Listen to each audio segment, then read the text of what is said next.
सामाजिक रूप से इन्होंने उसको विकसित कराया। अब इनके प्रारंभिक जीवन के बारे में देखेंगे। इनका जन्म हम देख सकते हैं। जन्म 11 अक्टूबर 1821 को इंग्लैंड के समरसेट के डुलवर्सन में हुआ था और एक किसान परिवार से जन्मे थे। और किसान परिवार से, और हम जानते हैं कि किसान एक अन्नदाता के रूप में भी उनको जाना जाता है। और इनकी युवावस्था के बारे में देख लेंगे तो इनकी युवावस्था एक व्यक्ति के रूप में विलियम्स ने खुद को एक लापरवाह और विचारहीन परमेश्वर विहीन शपथ लेने वाले युवा साथी के रूप में वर्णित किया गया है। और इनका धर्मांतरण के बारे में देख लेंगे तो इनका धर्मांतरण 1837 में वे ट्रेपर के भिक्षुक के रूप में भी काम करने के लिए ब्रिटिश वाटर चले गए थे। वहां उन्होंने एक कांग्रेसन अकलिसिया में भाग लिया और मसीह में एक परिवर्तनकारी धर्मांतरण का अनुभव भी किया। इनका हम लालन पालन भी देख लेंगे तो इनका लालन पालन भी एक मसीही परिवार में हुआ था। इनके माता पिता भी एक मसीही थे। और इसके बाद इनकी इच्छा थी कि मैं क्या करूं, मसीही युवाओं को एकजुट करके उनको एक उज्जवल भविष्य की ओर ले जाऊं और उन्हें प्रार्थना, परमेश्वर से संगति करना, परमेश्वर से एकजुट रहना सिखाऊं। वो देश भर के युवाओं को चाहते थे कि मैं उनका एक संगठन बनाऊं। उनका एक यही इच्छा था। तो वो इच्छा को प्रार्थना में रखते थे, बार बार प्रार्थना में रखते थे। जब उनकी प्रार्थना एक दिन ऐसी हुई कि उनकी प्रार्थना सुन ली गई। जब प्रार्थना सुन ली गई तो क्या हुआ कि उन्होंने 6 जून 1844 को उन्होंने क्या किया, लंदन में YMCA यानी यंग मेंस और क्रिश्चियन एसोसिएशन की स्थापना की। इस संगठन का प्राथमिक मिशन यानी पहला काम क्या था कि दुनिया भर के युवाओं को मसीह के पास कैसे लाया जाए।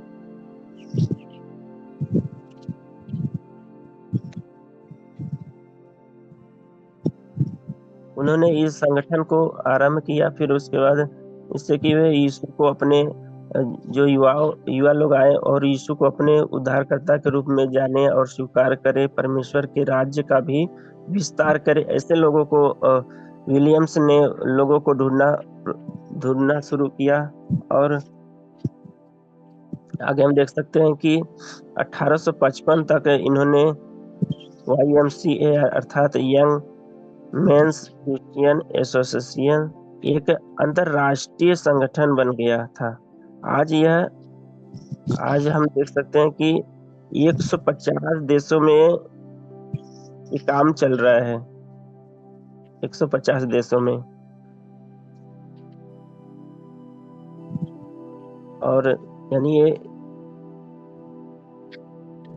YMCA मानसिक, आध्यात्मिक और शारीरिक कल्याण को भी बढ़ावा देता है। विश्व शांति, सामाजिक और संरचनाओं और न्याय को बेहतर बनाने का प्रयास भी करते रहे हैं। इन्हें ऐसा काम करने की वजह से इन्हें एक मान्यता भी मिला था और समाज में इनके इस योगदान के लिए सम्मान में उन्हें 1894 महारानी विक्टोरिया द्वारा नाइट की उपाधि भी दी गई थी। और अभी हम देखेंगे इनकी मृत्यु कैसे हुई थी। इनका निधन 6 नवंबर 1905 को लंदन में हुआ था और उन्हें दफनाया गया था सेंट पॉल कैथेड्रल में उनको दफनाया गया था। ये हम अभी इनकी जीवनी के बारे में देखें और इनके जीवनी में हम कुछ बातों को सीखेंगे।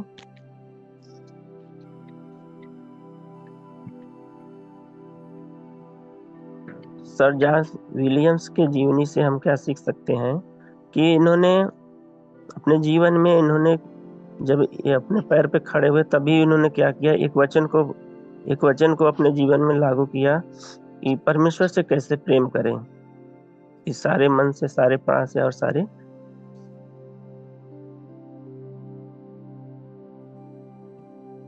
कैसे प्रेम करें। उन्होंने क्या किया, इसको अपने दिल से लगाया और उस परमेश्वर से प्रेम किया और उनकी आज्ञाओं को उन्होंने अपने जीवन में लागू करना शुरू कर दिया।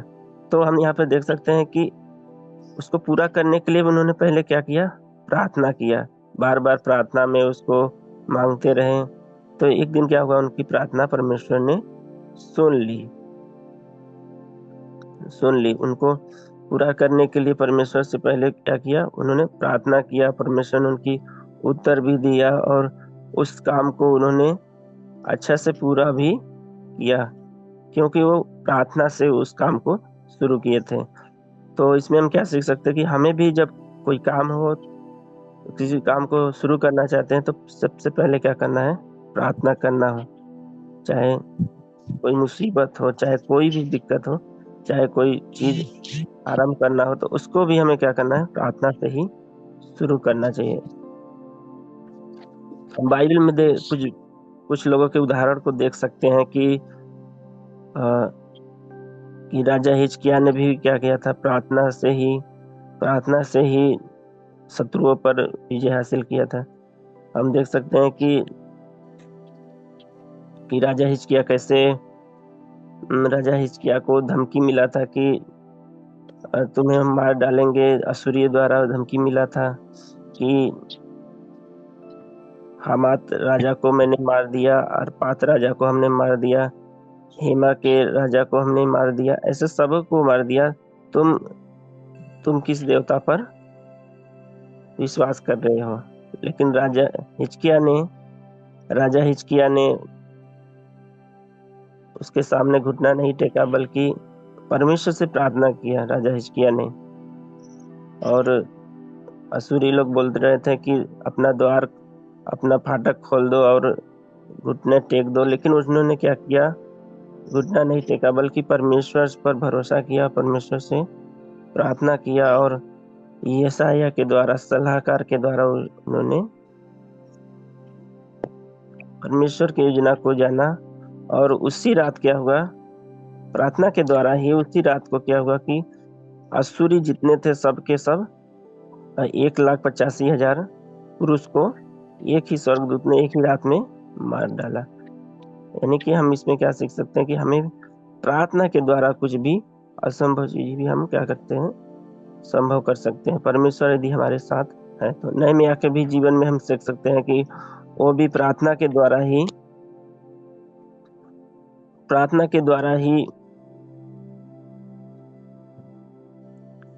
वो काम को पूरा कर पाए। जबकि जब यरूशलेम की शहरपनाह जब टूटी पड़ी थी और फाटक गिर गए थे और दीवारें टूटी पड़ी थी, तो वहाँ के कुछ लोग नहमीयाह के पास आए और बोले कि ऐसा ऐसा बात है। तो नहमीयाह क्या किया, पहले प्रार्थना किया। उन्होंने प्रार्थना किया कि मैं जिस राजा के यहाँ हूँ वहाँ वो राजा मानेगा या नहीं मानेगा, मुझे जाने देगा या नहीं जाने देगा। सबसे पहले उसने प्रार्थना किया, तो प्रार्थना के द्वारा उन्होंने शुरू किया। तो यहाँ हम देख सकते हैं कि राजा उसकी बातों को माना और उसके साथ कुछ उसका सहायता भी किया, हम देख सकते हैं। तो हम यहाँ पर विलियम्स के जीवन से हम क्या सीख सकते हैं कि विलियम्स ने इस संगठन को शुरू करने से पहले क्या किया था, प्रार्थना किया था। और उस संगठन को 150 देशों में भी उनका काम भी चल रहा था। अभी हम देखें दूसरी बात हम क्या सीख सकते हैं कि वो समाज में एक परिवर्तन लाना चाहते थे। दूसरी बात हम क्या सीखते हैं कि वो समाज में एक परिवर्तन लाना चाहते थे, समाज को सुधारना चाहते थे और लोग जो युवा लोग हैं उनका भविष्य उज्जवल बनाना चाहते थे। और उनको एकत्रित करके उनके आगे बढ़ाना चाहते थे। विलियम्स के इस प्रयास से कई देशों में उनका संगठन शुरू हो गया था और विलियम्स ने लोगों को मसीह के पास बुलाकर दो प्रकार के काम किए। पहला, उनके शारीरिक जीवन को भी बचाया और दूसरा, आत्मिक जीवन को भी बचाया। बाइबल में हम देख सकते हैं कि उन्होंने क्या किया, समाज को सुधारना चाहा और लोगों को सांसारिक दुनिया से और मसीह दुनिया में लाना चाहा, और उन्होंने ऐसा काम किया। हम बाइबल में भी देख सकते हैं कि बहुत लोगों ने क्या किया, लोगों को सांसारिक दुनिया से मसीह दुनिया में लाना चाहा। योना के बारे में देख सकते हैं कि योना ने भी, जो आसुरी लोग थे वहां पर निनवे में, आसुरी लोग थे, उनको उनको बताना था कि तुम पश्चाताप करो, नहीं तो क्या होगा, 40 दिन में ये देश उलट पुलट जाएगा। तो वहां पर हम योना ने जो प्रचार किया, उसके द्वारा हम देख सकते हैं कि जो असुरी थे वो लोग ने पश्चाताप किया और उन्होंने परमेश्वर को जाना और उपवास प्रार्थना किया और बच गए। तो हम भी जब सांसारिक दुनिया से मसीह दुनिया में जाएंगे तो हम एक शारीरिक रूप से भी बचेंगे और आत्मिक रूप से भी बच जाएंगे। नूह के भी जीवन में हम देख सकते हैं कि उन्होंने भी जब बारिश होने का टाइम हुआ था तो उन्होंने भी प्रचार प्रसार किया था कि पश्चाताप करो और परमेश्वर के पास आओ तो बच जाओगे। हम बिलियंस के इस काम से हम अभी तक दो बातें को सीख सके हैं। अभी हम तीसरे बातों को देखेंगे।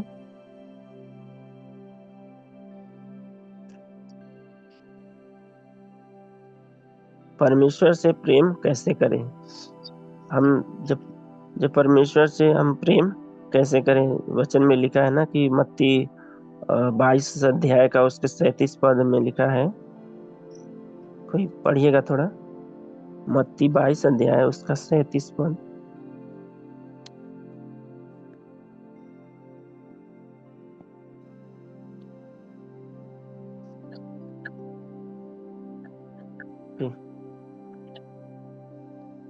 ठीक है, हम पढ़ दें। उसने उससे कहा, तू परमेश्वर अपने प्रभु से अपने सारे मन और अपने सारे प्राण और अपने सारे बुद्धि के साथ प्रेम रख। थैंक यू सर जी।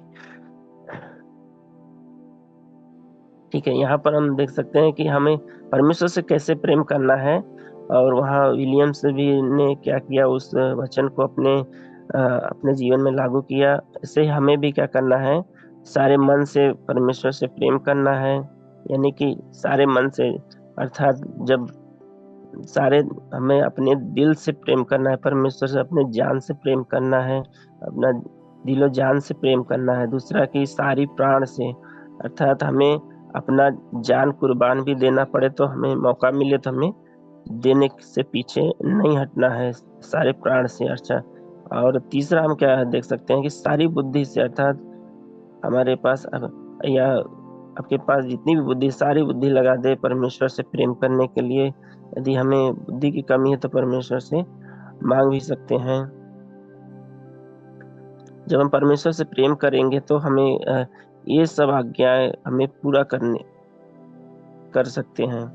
और चौथा बात हम सीख सकते हैं, हमारे जीवन में क्या लोगों को सीखना, हमारे जीवन से लोग क्या सीख सकते हैं, ऐसा हम क्या करें कि लोग हमारे जीवन से सीखे और उस पे चलने पाए।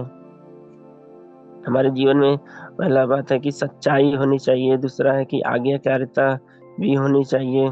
हमारा हमारा चलना, उठना, बैठना, बोलना और बातें करना, हमारे जीवन से कोई भी ऐसी गलती काम ना हो कि नहीं दिखना चाहिए जिससे परमेश्वर हमसे घृणा करे, बल्कि परमेश्वर ऐसा काम करे कि परमेश्वर हमसे प्रेम करे, बल्कि घृणा ना करे। यही यही वचन समाप्त होता है। इस वचन को पढ़े और सुने जाने पर सभी भाई बहनों को आशीष मिले। जय मसीह। अगला समय अपने सर को देंगे। धन्यवाद भाई, प्रभु आपको आशीष दे। आइए इस समय हम अंतिम प्रार्थना करेंगे। हमारा बीच में कोई प्रेयर कीजिएगा।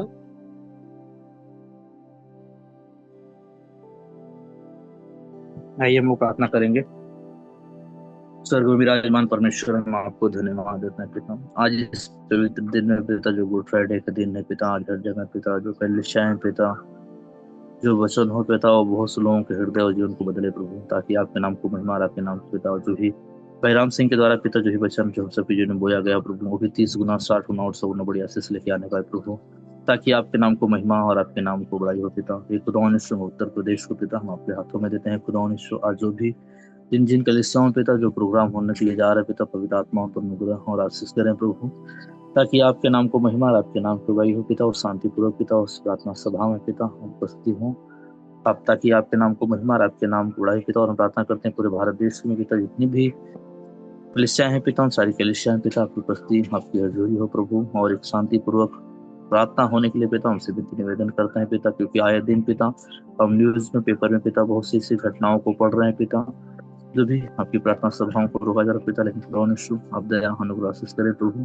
ताकि आपके नाम को महिमा और आपके नाम को बड़ाई पिता। और हम प्रार्थना करते हैं इस जूम मीटिंग में जितने भी भाई बहन जुड़े हैं पिता, उनके जीवन को पिता हम आपके हाथों में देते हैं, उनके परिवार को, उनके बाल बच्चों को पिता हम आपके हाथों में देते हैं, उनकी सारी जरूरतें सारी आवश्यकताओं को पिता हम आपके हाथों में देते हैं प्रभु, अब दया अनुग्रह आशीष करें। और हम प्रार्थना करते हैं ट्रस्ट के पिता हर एक सदस्यों के लिए पिता, जो छोटे से लेकर बड़े तक सबको पिता हम आपके नाम में और समर्थी हाथ में देते हैं पिता, और जो भी इस माध्यम के जिनके माध्यम से पिता जो भी हमें सुबह के टाइम पिता एक मन चित होकर पिता आपकी उपस्थिति में आपके हजूरी में बैठते हैं, इसलिए पिता हम आपको धन्यवाद देते हैं पिता। आज बहुत से लोग भाई बहन नहीं जुड़ पाए, लेकिन खुदा उनको हृदय और मन दे डाले पिता परमेश्वर, ताकि वो सब पिता आपकी उपस्थिति में आपके हजूरी में बैठकर पिता आशीष को प्राप्त कर सकें, और अपने नाम को महिमा और आपके नाम को बड़ा ऊंचा हो सके। खुदा हम सब भाई बहन की प्रार्थना को, विनती को, हमारी जरूरतों सबकाओं को आपने सुना, उसे पूरा किया प्रभु, इसके लिए हम आपको धन्यवाद देते हैं। धन्यवाद के साथ इस सरदो सर विनती जय उद्धार करता हूँ यीशु के मधुर मीठे नाम से मांग रहा हूं, आमीन।